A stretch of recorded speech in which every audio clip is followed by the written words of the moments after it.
Dios, gracias por habernos traído a tu casa en esta mañana, porque usted es el que produce el deseo en nosotros, como el llevar a cabo ese deseo. Señor, usted ha prometido que no nos deja como somos, sino que nos perfeccionará hasta el día de Jesucristo. Agradecemos los medios de gracia que usted usa para eso, Señor, que es la comunión de los hermanos, el Espíritu Santo, la Biblia, la iglesia, la enseñanza. Señor, por todas esas cosas que no tenemos cómo pagar, le damos gracias, pero queremos ser, como dice Santiago, no oidores olvidadizos, sino hacedores de la palabra. Señor, queremos escuchar y no que nos entre por un oído y nos salga por el otro, como nos decían cuando estábamos pequeños, sino que mostremos seriedad y madurez al procurar retener la enseñanza que usted nos da. En el nombre de Cristo Jesús, amén y amén. Bien, puede tomar su lugar, por favor. Abra su Biblia en el libro de Tito, capítulo 1. Tito, capítulo 1, versículo 7.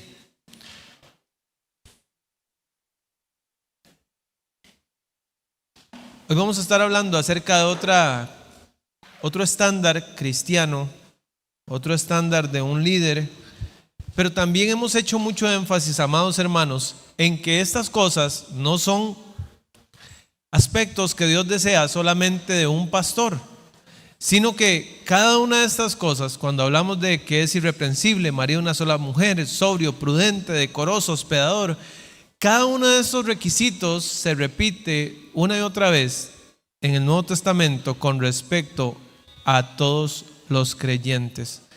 Entonces, vamos a estar en este capítulo, en Timoteo 1:7, dice ahí: porque es necesario que el obispo sea irreprensible como administrador de Dios. Es necesario, ya me referí bastantes veces a esta frase, que es necesario, es indispensable, es imprescindible, no es negociable, no es algo que se puede o no se puede tener, sino que es absolutamente esencial que un hombre de Dios pueda tener irreprochabilidad, porque él es un administrador de Dios. Punto número 1, ¿qué significa ser irreprensible? Bueno, básico, la traducción viene de una palabra griega, anéncletos. Significa una persona que no es llamado a dar cuentas. Es una persona que no es llamado a comparecer, que por implicación es una persona irreprochable. Y por segunda vez se pide esta característica. En 1 Timoteo 3 dice que debe ser irreprensible, y el siguiente inciso después de esta palabra es marido de una sola mujer. Es decir, es muy importante que sea irreprensible en el ámbito sexual. Cada uno de los caballeros que está aquí, cada una de las damas que está aquí, es muy importante que pueda ser irreprensible en el área sexual. No, a mí qué me importa si el mundo hace y deshace. Ok, si usted quiere ser igual que los del mundo, entonces pase por alto estas palabras. Pero si usted quiere hacer lo que Dios dice, tiene que ser irreprensible en el ámbito sexual. Y aquí se usa otra palabra en el original griego para que se traduce también como irreprensible. Y aquí es enfocado en el ámbito de la administración. Es decir, que no haya duda alguna, ha de ser alguien que debe ser irreprochable tanto en lo doctrinal como en lo moral. Recordemos que aquí se especifica que es irreprensible como administrador. Entonces tenemos que entender qué significa ser un administrador, y para calentar motores vamos a decir que es una persona que administra bienes ajenos. No sé si usted conoce a alguien que administra algo aquí en Costa Rica, de alguien que está, qué sé yo, en Estados Unidos, o que está en Australia, o que está en alguna otra parte. Un administrador es una persona que sobrevee los bienes de una persona que está en el extranjero, y esta persona está usando esos bienes de manera que puedan traer los mejores réditos para el dueño de esos bienes. Administrador viene una palabra griego, oikonomos, y significa una persona que reparte en la casa. Es un distribuidor, es un supervisor, es un mayordomo. Por eso leímos ahora Lucas 16, que hablaba del mayordomo infiel. Un hombre tenía un mayordomo y fue acusado ante su amo como disipador de sus bienes. Entonces el dueño de la empresa, por decirlo así, llama a este hombre a dar cuentas. Tal vez el más famoso administrador en la Biblia es José, ¿verdad? La Biblia dice que José llegó de Israel a Egipto y él comenzó a administrar los asuntos de la casa de Potifar. Fue fiel en la casa de Potifar y eso lo catapultó a ser el segundo en el mando de todo Egipto, porque José probó su capacidad como administrador en la casa de Potifar. Vamos a Génesis 39:4, por favor. Génesis 39:4. Dice la palabra del Señor ahí, primer libro de la Biblia, capítulo 39 y versículo 4.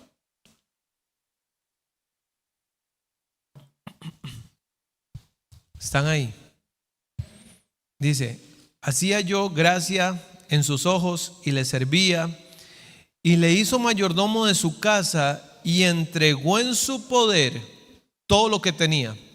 Es decir, Potifar, que era el general del ejército de Egipto, él le puso en las manos a José todo lo que tenía. Un día una persona me contaba que vino una persona al extranjero y él era el administrador de este extranjero. Y él decía: yo pasaba por la casa y abría una puerta y en la cama habían puños de billetes, millones de colones. Y él me decía: la verdad, yo no sentía tentación de coger la plata. En realidad me sentía más tentado, me dijo, por la esposa de ese hombre, que estaba muy bonita. Pero nunca toqué ni la plata ni la esposa. Y yo, bueno, estas son, es decir, indiscreciones, ¿verdad? Por ahí me estaba, diciendo eso. José fue fiel con la esposa de Potifar, fue fiel con los bienes de Potifar. Cuando fue acusado falsamente y llegó a estar en la cárcel, la Biblia dice que también se le puso como administrador en la cárcel. Y también fue fiel en la cárcel, porque decía Lucas 16 que el que es fiel en lo poco es fiel en lo mucho. ¿Por qué cree usted que David fue escogido rey como de Israel? Porque fue fiel como pastor. Entonces había mostrado que podía ser rey o que podía administrar algo más grande, y Dios lo llamó a eso. Vamos a Lucas 12, por favor. Lucas capítulo 12 y versículo 41.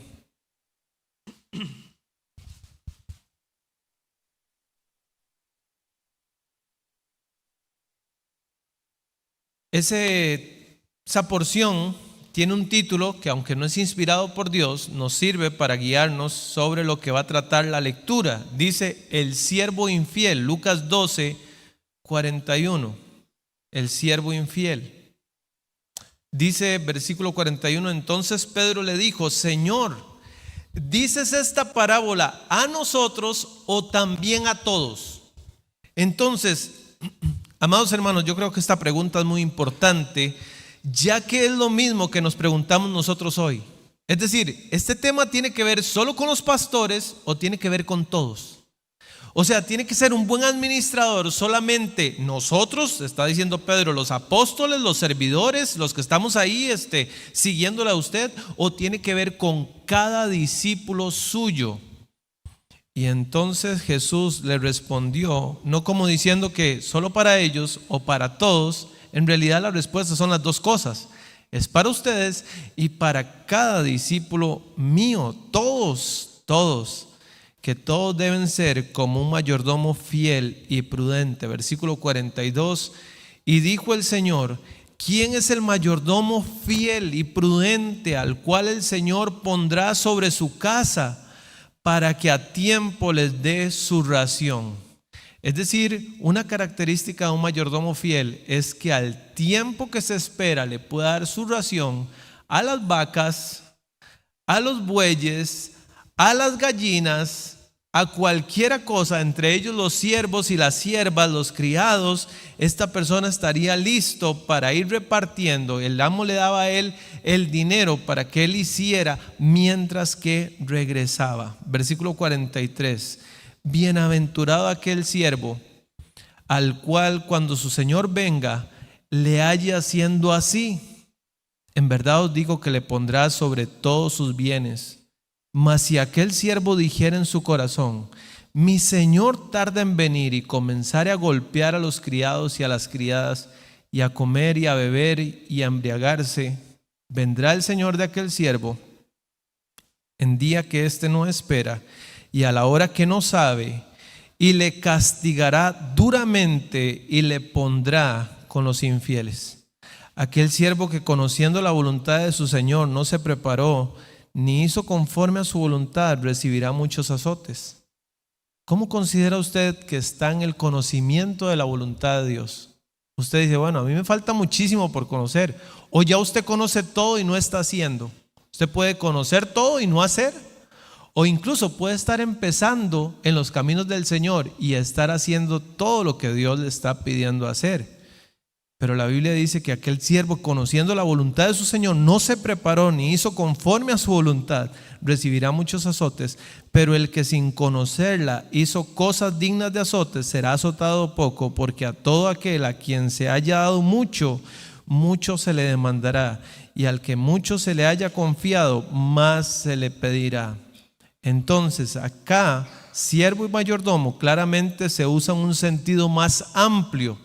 Claro, yo entiendo que como pastor ese es un deber directo de mi persona, pero si usted dice que es un hijo de Dios, usted también tiene que saber que usted es un administrador de todo lo que es del Señor.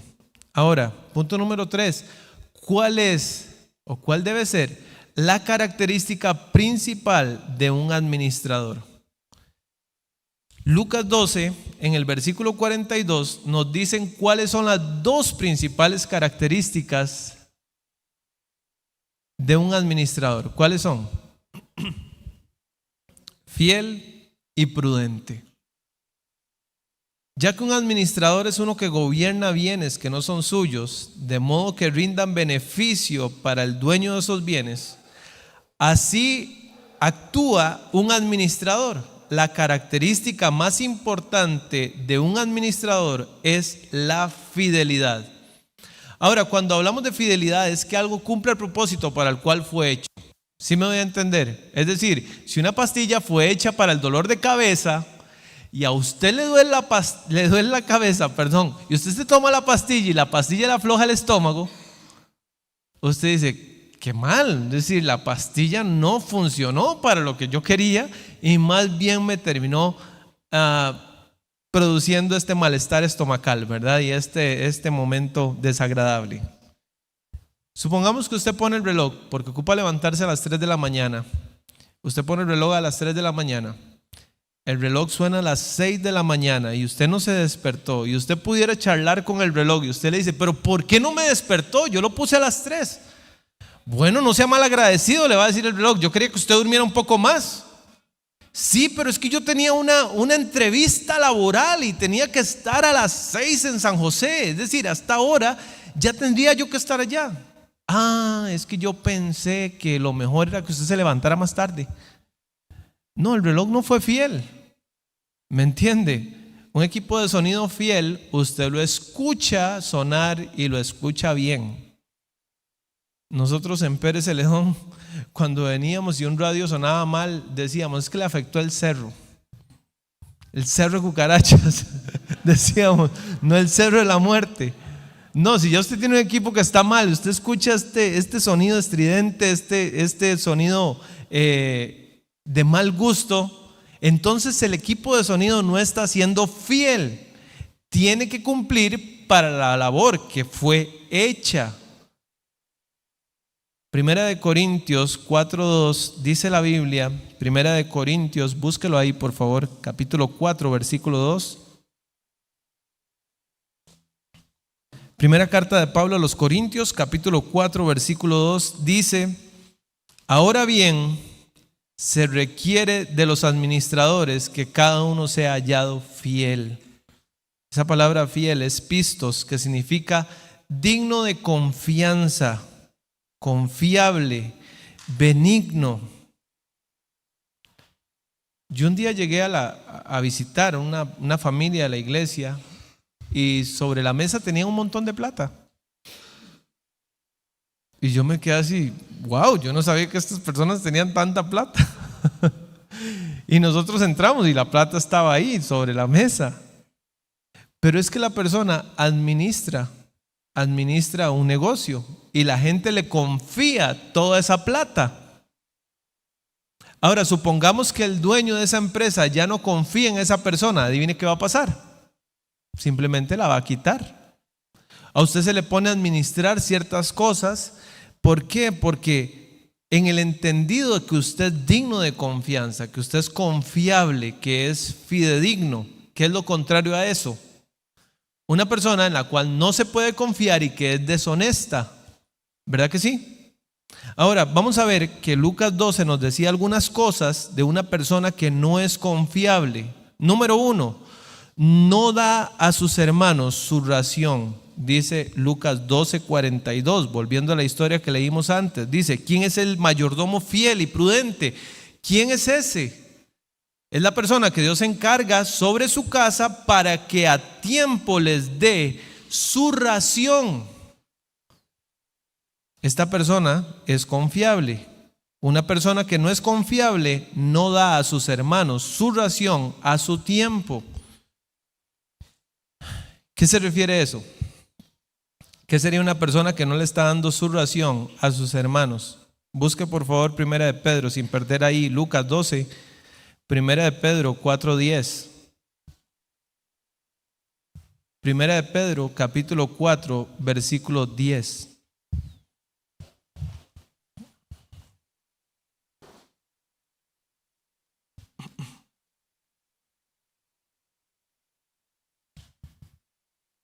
¿Están ahí?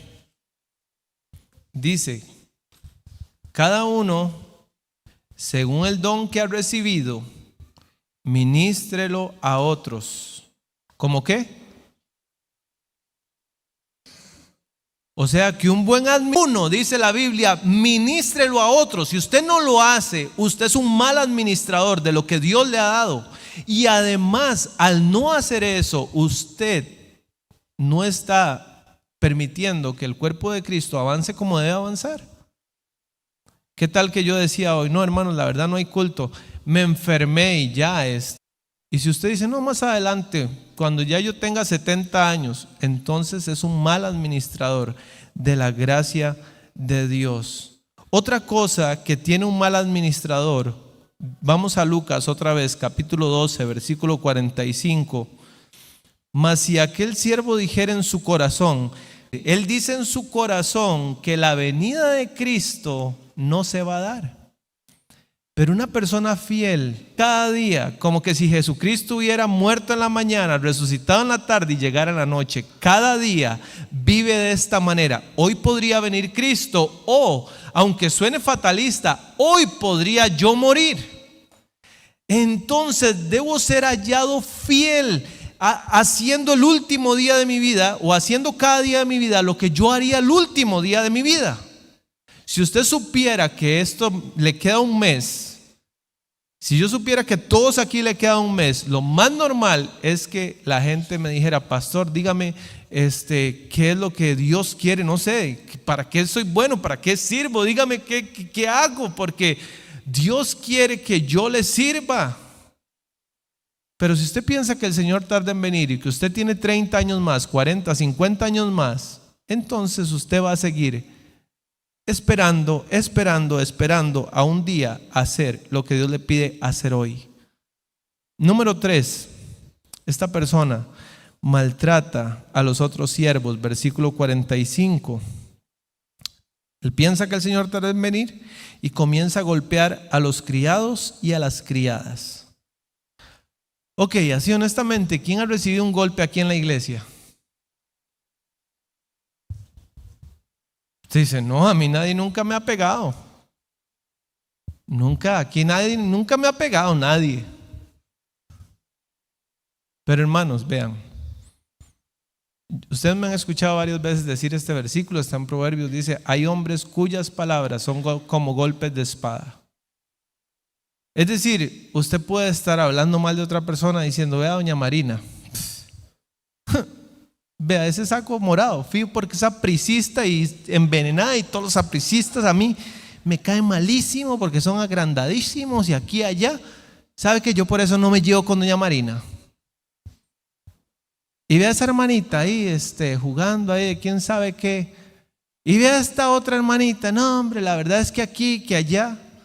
Entonces comenzamos en esta situación de que no nos estamos golpeando físicamente, pero espiritualmente nos estamos golpeando. No, que no me parece, vea, no le combinan los lentes con el abrigo. Entonces tiene que tener como 50,000 lentes para que le combinen, ¿verdad? Y no que es que muy fulano de tal es muy aquí o es muy allá. Esta es una forma de maltratar a los criados y a las criadas de Dios. Maltratarnos entre nosotros mismos. Luego dice otra cosa, una cuarta cosa, y es que esta persona es demasiado entregado a los placeres de este mundo, porque dice el versículo 45 que como él piensa que el Señor tarda en venir, golpea a otros y también se entrega a comer y a beber. Es decir, no hay que ser profeta para saber que ustedes ahora van a ir a comer y a beber, ¿sí o no? Y amén por eso. Pero la connotación de este pasaje es una persona que solo vive para comer y beber. Y la fiesta y la pachanga y y emborracharse y hacer y deshacer. Esa es la vida de esta persona. ¿Por qué? Porque como no tiene la eternidad sellada en sus ojos, entonces todo lo que está aquí y ahora, eso es lo que le causa felicidad y gozo. No está pensando en que Satanás tiene la mentalidad de disfrute ahora, pague después. Esa es la mentalidad de Satanás. La mentalidad de Dios es, usted aquí en esta vida pasa momentos muy difíciles, pero después tiene retribución. Jesús padeció mucho en esta vida, Juan el Bautista padeció mucho en esta vida, Esteban padeció mucho en esta vida, Pablo padeció muchísimo en esta vida, pero después viene la recompensa de la herencia. Pero el mundo no piensa así. El mundo dice, comamos y bebamos porque mañana moriremos y lo único que nos llevamos es la pachanga. Y hay que ir a ver a Don Omar y hay que ir a ver a Karol G y hay que ir a ver a toda esta gente y mover el esqueleto y no sé qué, no sé cuánto. Y esa es toda la vida de esta persona. Comer y beber en un sentido muy negativo. Y el número 5 dice que es dado a la intoxicación, porque dice y embriagarse. El primer requisito para un mayordomo es la fidelidad. El cargo de mayordomo requiere una dedicación que elimine todo interés personal, que incluye una lealtad dispuesta al sacrificio. Pablo, amados hermanos, pasa del plural mayordomos al singular mayordomo. Con esto quiere decir que la fidelidad que se requiere no tiene nada que ver con el equipo de obreros del Señor como un todo, sino a cada uno individualmente. Primera de Corintios 4:2. Ahora bien, se requiere de los administradores, plural, administradores. Aquí ya vemos no sé cuántos administradores, solo Dios sabe. Porque yo le puedo decir a usted que soy un administrador de Dios y por detrás estar viviendo una vida totalmente impía. Entonces realmente no he entrado en el área de los administradores de Dios.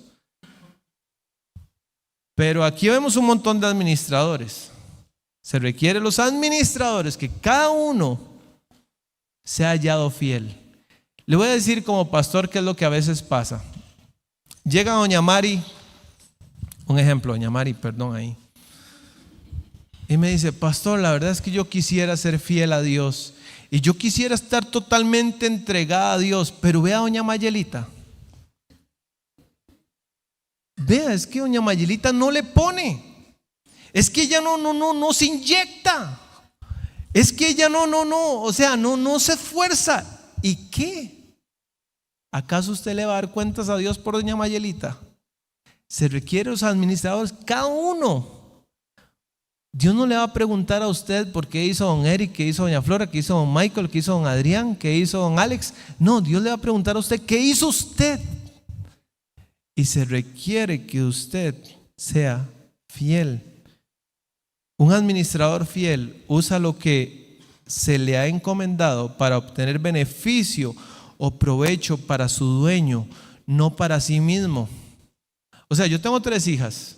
Yo puedo estar diciendo: a ver, qué bien, ok, una dentista, porque la verdad ocupo, lo de los dientes es muy caro, entonces ocupo, mi amor, por favor, sea dentista, ¿verdad? Y usted me va a tratar eso. Usted, mi amor, veterinaria, ocupo que gane bastante.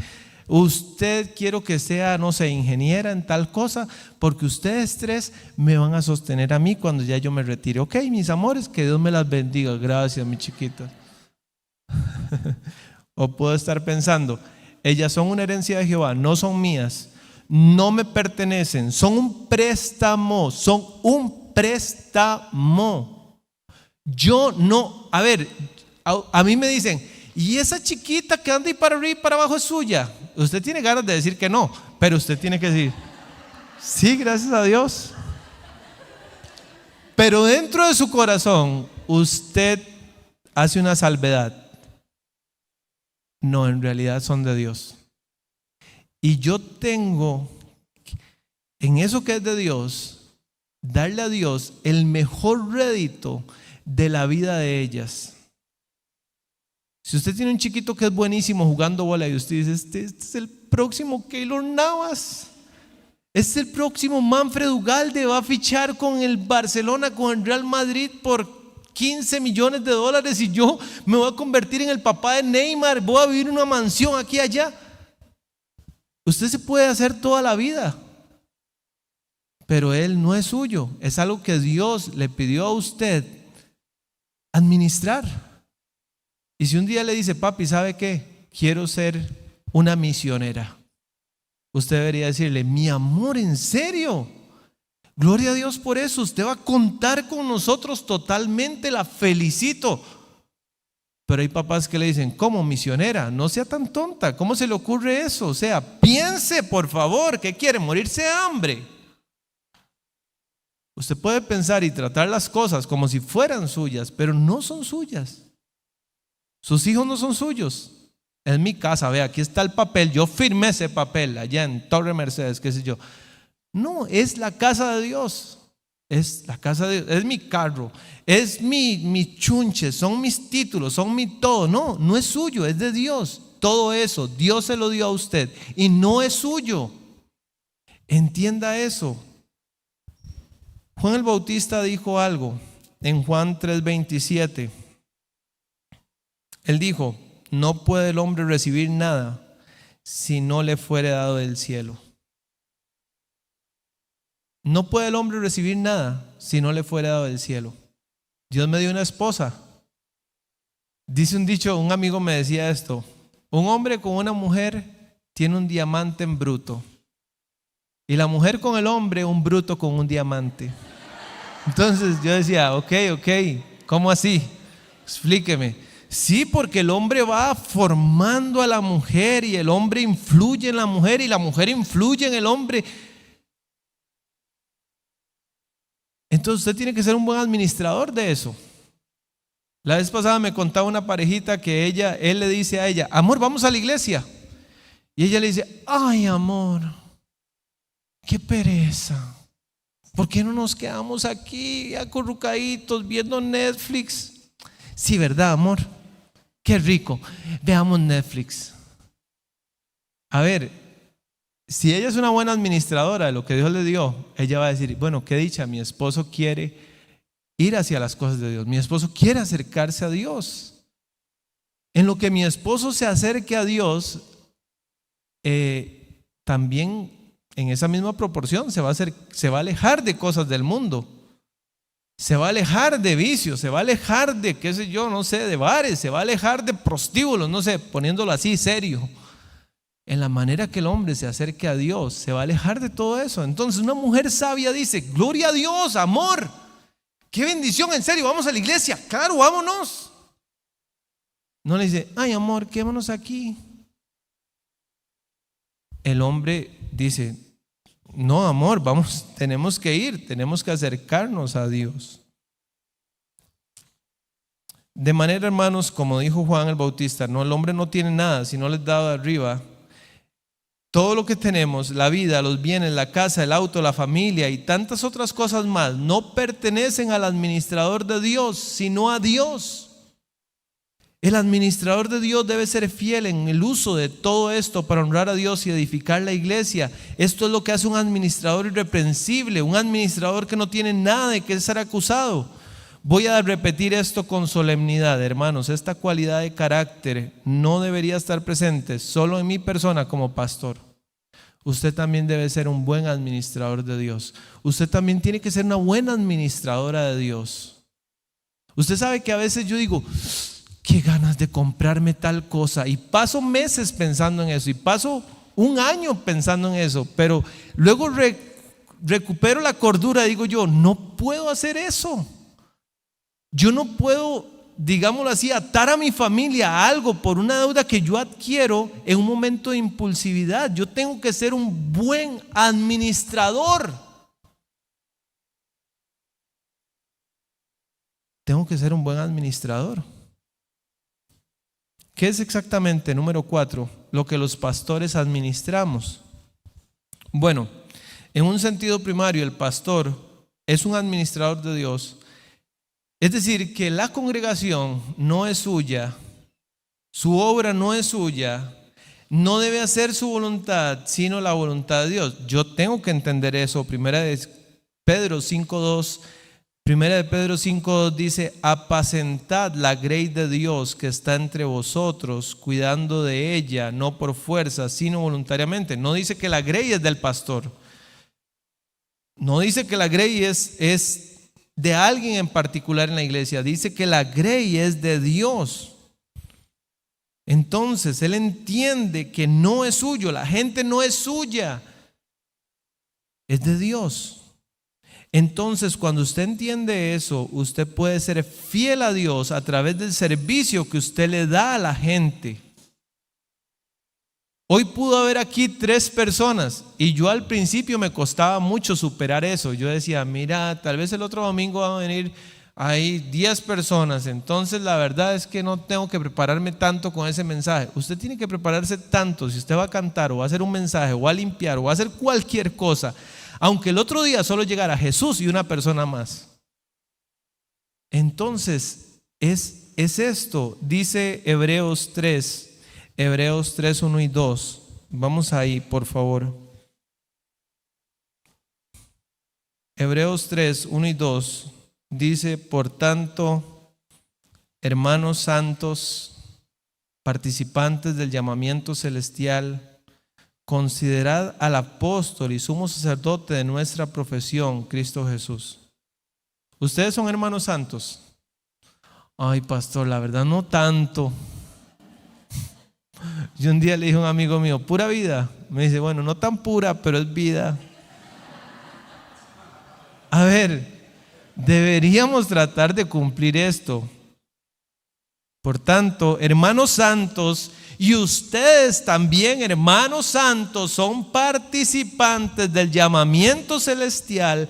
Consideren al apóstol y sumo sacerdote de nuestra profesión, que es Cristo Jesús. Y dice el versículo 2 que Él es fiel al que lo constituyó. Jesús es el sacerdote y apóstol más fiel de todos. Él es fiel al que lo constituyó, como también lo fue Moisés en toda la casa de Dios. O sea, menciona a la par de Jesús a otro gran hombre de Dios que fue fiel en toda la casa de Dios, que es Moisés.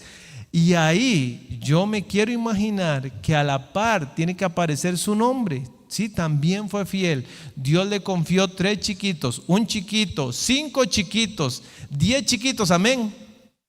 Nadie quiere 10 chiquitos ahora, ¿verdad? Pero usted dice, bueno, Dios me los encargó a mí. Yo tengo que ser fiel. No, es que cuesta mucho leer la Biblia todos los días. Cuesta mucho orar con ellos todos los días. También cuesta mucho levantarlos para ir a la escuela, pero lo hacemos. Tengo que ser fiel en mi labor como papá. La iglesia es la casa de Dios. Los ancianos administran asuntos suyos, es decir, de Él, en la casa suya. Y tienen que hacerlo bien. Yo tengo un papel, tengo que enseñar bien, tengo que conducir a la gente, número 1, enseñar, aconsejar. Una que no gusta, disciplinar. Ay, no me diga nada, don Isaac, a mí qué me importa lo que usted tiene que decirme, no sea majadero, no sea necio, no me diga nada. A mí me gusta ir a, qué sé yo, a eso, a emborracharme, no me diga nada.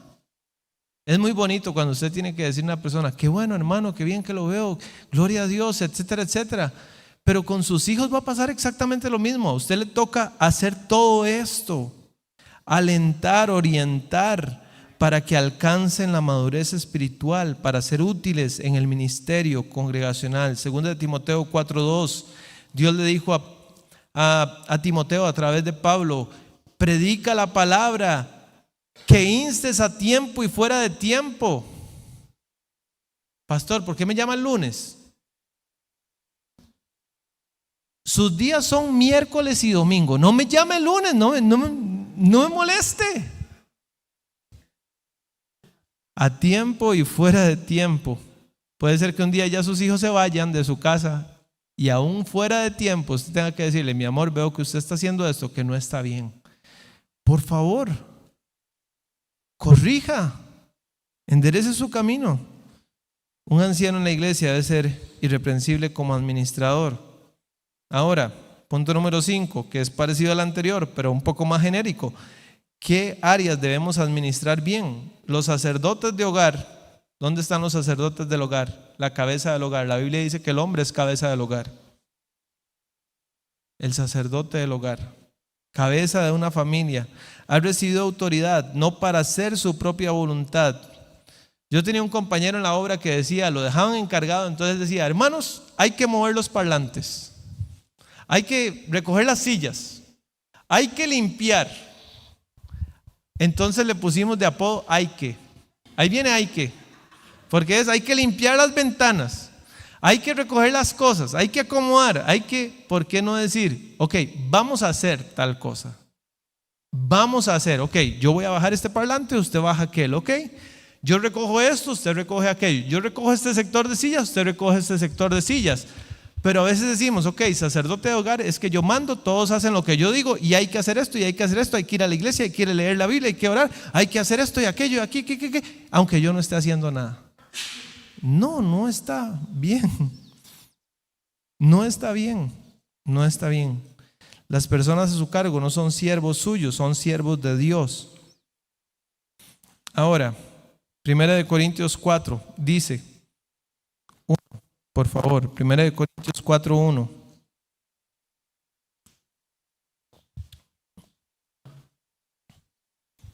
Dice ahí, así pues, téngannos los hombres por servidores de Cristo. Ojalá que su esposa lo tenga a usted por un servidor de Cristo. Que sus hijos lo tengan a usted por un servidor de Cristo. A mí, por supuesto, soy el pastor, que la gente me tenga por un servidor de Cristo. ¿Y qué? Y administradores de los misterios de Dios. La gente generalmente lee este versículo como diciendo, y administradores de los ministerios, pero alguien ve que ahí dice ministerios. ¿Cuáles son los misterios de Dios? ¿Sabe usted 1, 2, 3? Es decir, son 12. ¿Cuánto se sabe de los misterios de Dios que aparecen en el Nuevo Testamento? Ay, ¿en serio? Hay 12. ¿Cómo así? Qué bendición saber eso. Sí, son 12. Por ejemplo, el misterio de la inclusión gentil. al pueblo de Dios. Romanos 11:25. El misterio del Evangelio, Efesios 6:19. El misterio de la fe, 1 Timoteo 3:9. El misterio de su voluntad, Efesios 1:9-10. El misterio de la transformación de los vivientes, 1 Corintios 15:51. Pero voy a ver dos específicos que creo que todos tenemos que administrar, estos misterios de Dios. Número 1, el misterio de Cristo. Vea lo que dice Colosenses 1:27, por favor. Vaya a Colosenses 1:27. No se me duerma, hermano, que ya casi... Un día un hermano se durmió y se fue para adelante y pegó en la banca del frente y se quedó con una buena chichota. Aquí, como no hay banca, usted va a pasar directo y eso va a ser muy peligroso. Entonces, abre los ojos, porque cuando yo comienzo a ver que la gente me está llamando así como diciendo: pastor, venga acá. Yo digo que ya tengo que ir terminando, porque estos hermanos se me pueden ir de cabeza y aquí no hay ninguno que resucite como Pablo. Que Colosenses 1:27 dice así: a quienes Dios quiso dar a conocer las riquezas de la gloria de este misterio entre los gentiles. ¿Cuál misterio? Cristo en nosotros, la esperanza de gloria.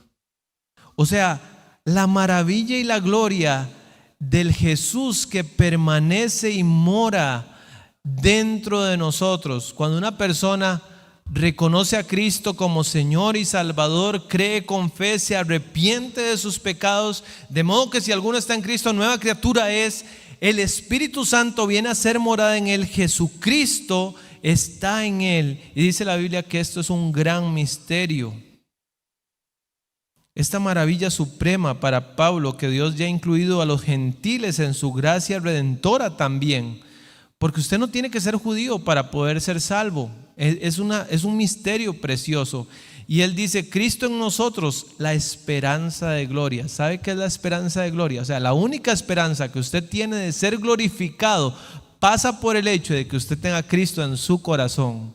No porque usted trabaja mucho, no es por mi devoción a Dios, ni por el poder de nuestra propia espiritualidad, o por las obras, o por lo que yo guardo, o por lo que yo doy, o por lo que las filosofías que yo sigo.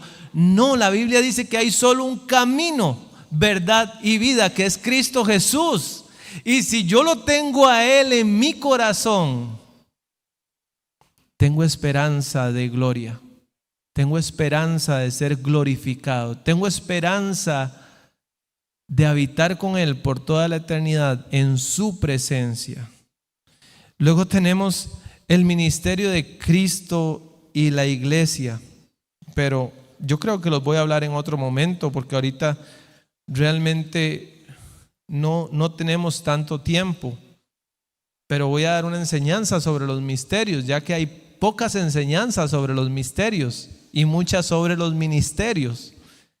Pero quiero hablarle de uno más, que es Juan 3:3. Es el misterio de una nueva naturaleza humana creada por Dios, libre de todo impulso pecaminoso.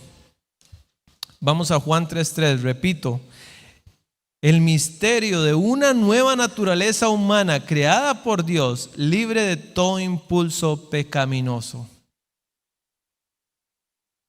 ¿Usted sabe que usted pudiera, no sé, darle una pastilla a un sopilote?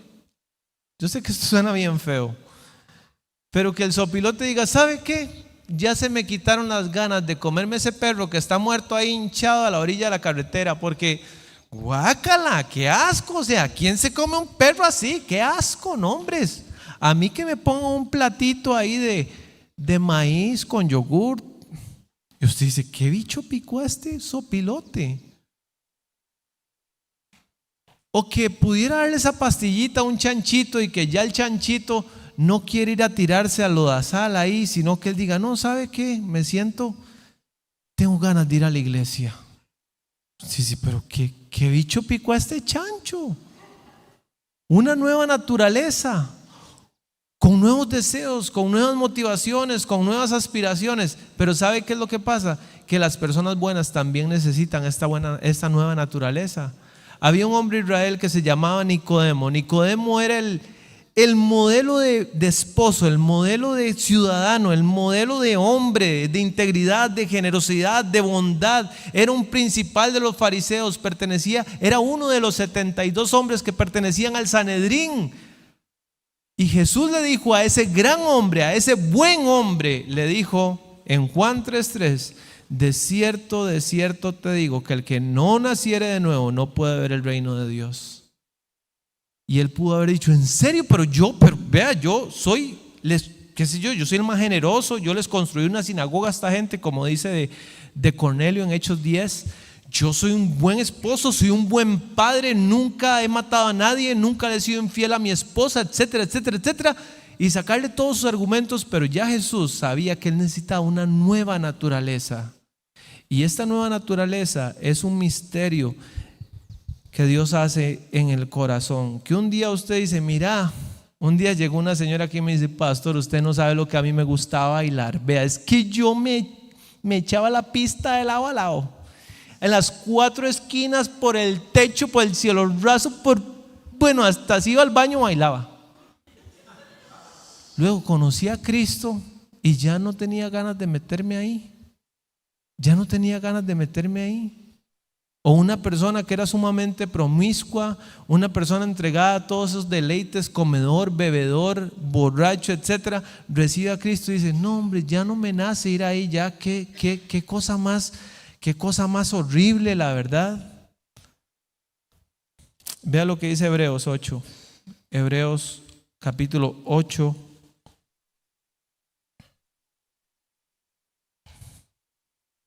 Hebreos 8, 10. Dice: por lo cual este es el pacto que haré con la casa de Israel después de aquellos días. Ahora usted dice: bueno, yo no soy israelita, pero Dios, dice la Biblia, que nos injertó a nosotros, los gentiles, en ese pacto. Dice: después de aquellos días, dice el Señor, pondré mis leyes en la mente de ellos y sobre su corazón las escribiré, y seré a ellos por Dios y ellos me serán a mí por pueblo. La Biblia dice que la persona que conoce el evangelio y no lo practica es como la chanchita lavada que vuelve a revolcarse en el cieno, o como el perro que vuelve a su vómito. Es una persona que conoce, pero el mundo lo jala tanto, le gusta tanto, que aunque usted lo bañe así con Lactovit, le ponga acondicionador a la chanchita, la peine, le lave los dientes, le haga un blanqueamiento bucal, le pone Chanel número 5, y en lo que sale al patio y ve el lodazal, directo al charco. ¿Por qué? Porque su naturaleza no ha cambiado. ¿Sabe que estos misterios son las cosas grandes y ocultas que no conocieron los israelitas? Que dice Jeremías 33:3: clama a mí y yo te responderé y te enseñaré cosas grandes y ocultas. Son esos misterios, pero que ahora nosotros los entendemos por la completitud de las Escrituras. Número 6, las aplicaciones. Sepa cuál es su posición en Dios. Es decir, el administrador es un principal en la casa, pero ante el amo de la casa es un esclavo más. ¿Sí me voy a entender?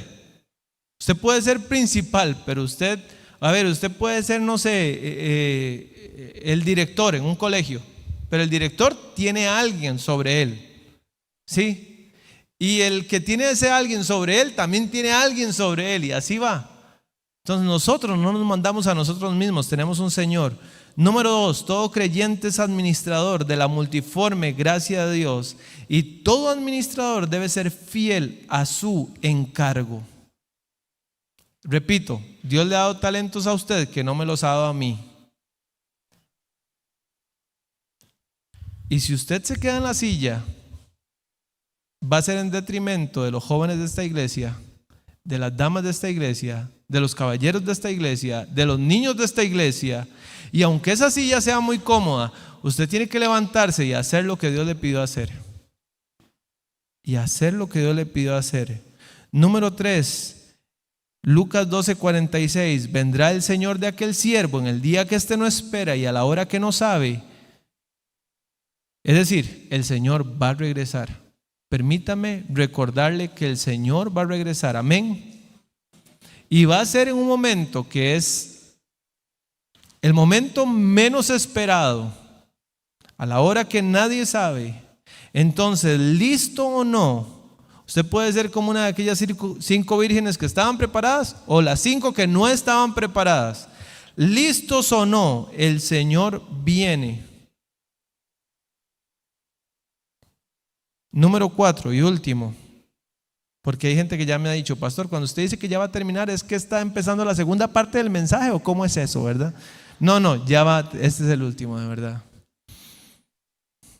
Pero usted está bendecido, ¿sí? No, ok.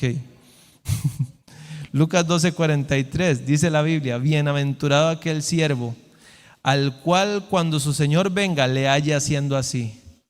Hermanos, bienaventurado es la palabra para expresar la mayor felicidad en el Nuevo Testamento. Macarios, es dichoso, feliz, bendecido, lleno de gozo. Bienaventurado aquel siervo al cual cuando su Señor venga le haya haciendo así. La cláusula "le haya haciendo así" muestra que la actitud correcta de parte del que espera el regreso del Señor es el anhelo de rendir un servicio activo en favor de aquellos que han sido confiados al siervo. Versículo 44: en verdad os digo que le pondrá sobre todos sus bienes. Y aquí quiero decir que hay gente que dice: no, el milenio no existe. Lucas 19:17 dice que un hombre se le dio una mina, la convirtió en 10 minas. Entonces el amo de aquel señor le dijo: tú tendrás autoridad sobre 10 ciudades. Luego en Lucas 19:19 vino otro que había convertido una mina en 5 minas y el Señor le dijo: tú tendrás autoridad sobre 5 ciudades. Entonces hay gente que dice: nada más nos morimos y nos vamos al cielo y punto. En la tierra nunca va a haber nada. Pero la Biblia dice proféticamente que va a haber cielos nuevos y tierra nueva. ¿Para qué usted renueva una tierra si no va a haber un reino milenial aquí en la tierra donde Dios puede mostrar la sabiduría de su gobierno y poner a las personas más fieles de su reino a gobernar con Él? Entonces Dios dice: el que sea fiel en la tierra va a seguir teniendo responsabilidades en mi reino. Esto sugiere la asignación de tareas específicas en la vida que está por venir, siendo cada tarea un motivo de deleite y satisfacción, y cada una en armonía con la individualidad de la persona para quien está reservada. Lucas 12:45: por otro lado, el siervo que profesa estar trabajando para Cristo, pero en realidad es un incrédulo, y en lugar de alimentar al pueblo de Dios, abusa de ellos, los roba y vive de manera regalada y de manera permisiva. Esto sin duda es una referencia a los fariseos que no eran hijos de Dios. Entonces, usted tiene hoy que tomar una decisión. ¿Con quiénes estoy? ¿Soy un administrador de Dios? ¿No soy un administrador de Dios? Usted puede ser un creyente perfectamente que no está usando lo que Dios le dio. ¿Me voy a ir al infierno por eso? No me voy a ir al infierno. Si yo puedo aquí no hacer nada más y decirle: hermano, ¿saben qué? Búsquense otro pastor que haga todo lo que yo no quiero hacer. ¿Me voy a ir yo al infierno por eso? No. Pero Dios quiere que lo que Él me pidió hacer, yo lo haga. Me pidió ser un buen esposo, me pidió ser un buen papá, me pide ser un buen pastor, me pide ser un buen administrador de todas la multiforme gracia que Él ha puesto en mí y la multiforme gracia que Él ha puesto en usted. No, ¿sabe qué, don Isaac? Cuando Juanjo le ponga, entonces yo le pongo. No piense así, porque puede ser que usted entonces nunca le ponga.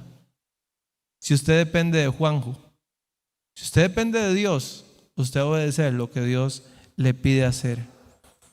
Padre Celestial, gracias, Señor, por tu palabra.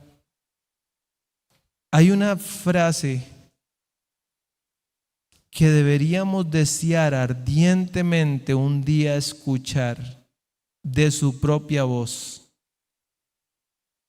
Y será cuando ya muramos y tengamos que estar frente a usted. La Biblia dice en Hebreos 9, está establecido para los hombres que mueran una sola vez y después de eso el juicio.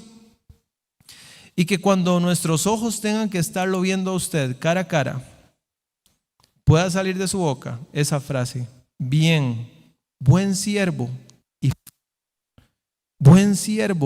y fiel. Sobre poco has sido fiel, sobre mucho te pondré.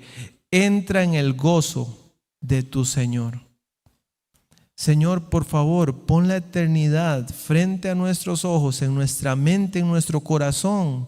No nos permitan nunca, nunca, nunca ser de esas personas que piensan que el Señor tarda en venir y que debido a ese pensamiento comamos a comer y a beber, a emborracharnos y a golpear a sus siervos y a sus siervas. Permítenos vivir una vida fiel y prudente, para que cuando llegue ese momento, no es que nosotros pensáramos que éramos fieles, sino podamos recibir de usted esa aprobación. Señor, reconocemos que no tenemos la capacidad humana ni espiritual para lograr vivir a la altura de lo que usted desea, pero sabemos que con usted por delante, puesto los ojos en usted, usándolo a usted como modelo, usándolo a usted como motivación, como dice el libro de Efesios, fortaleciéndonos en el Señor y en el poder de su fuerza, o diciéndolo de otra forma, con Cristo por delante, eso va a ser posible. Pero humanamente eso no puede ser posible. Yo no puedo ser por mí mismo un buen administrador, pero ocupo, Señor, que usted me ayude. Y hoy me pongo aquí pidiéndote tu ayuda para ser irreprensible como administrador y pidiéndole que mis hermanos y hermanas tengan la misma determinación de ser irreprensibles como administradores, administradores de su matrimonio, administradores de su paternidad, administradores de su trabajo, de sus bienes, de su tiempo, de su vida, de sus hijos, de sus familias, etc. En el nombre de Jesús te pedimos eso. En el nombre de Jesús. Amén y amén.